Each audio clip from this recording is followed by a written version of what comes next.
आत्ताची सर्वात मोठी बातमी प्रबंधभूमी महाराष्ट्र न्यूजच्या हाती येत आहे। थेट जाऊया त्या breaking बातमीकडे।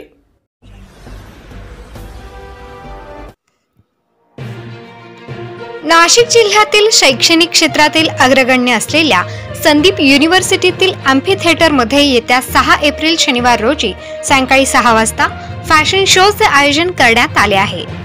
Sandeep युनिव्हर्सिटीमधील school of design डिपार्टमेंटच्या वतीने या फॅशन शोचे आयोजन केले जाणार असून या शो साठी प्रमुख अतिथी म्हणून बॉलिवूडमधील प्रसिद्ध अभिनेत्री डायना खान, प्रसिद्ध बॉलिवूड ॲक्टर संजय सरदाना, प्रसिद्ध सोशल ॲक्टिव्हिस्ट शिवानी सोनी व प्रसिद्ध फॅशन डिझायनर आयुष सोनी उपस्थित राहणार आहेत। तसेच या कार्यक्रमाचे सूत्रसंचालन प्रसिद्ध बॉलिवूडमधील अभिनेत्री व मिस इंडिया 2013च्या विजेत्या सिमरन आहूजा करणार आहेत। सोबतच संदीप युनिव्हर्सिटीचे chairman doctor Sandeep Jha, school of design OSD Vivek Nikam, school of design dean doctor Vibha Kapoor, school of design HOD doctor Taruna Rajpurohit, school of design HOD doctor Rajshree Sawji, school of design HOD architect Amol Deshmukh, तसेच school of design faculty member Naina Barole, Saumya Rawat, Vaibhavi Patil व राजश्री वणकर यांनी कार्यक्रमात जास्तीत जास्त संख्येने उपस्थित राहण्याचे आवाहन केले आहे। प्रबंधभूमी महाराष्ट्र न्यूजसाठी विभागीय संपादक सुनील बेलदार, नाशिक।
ताज्या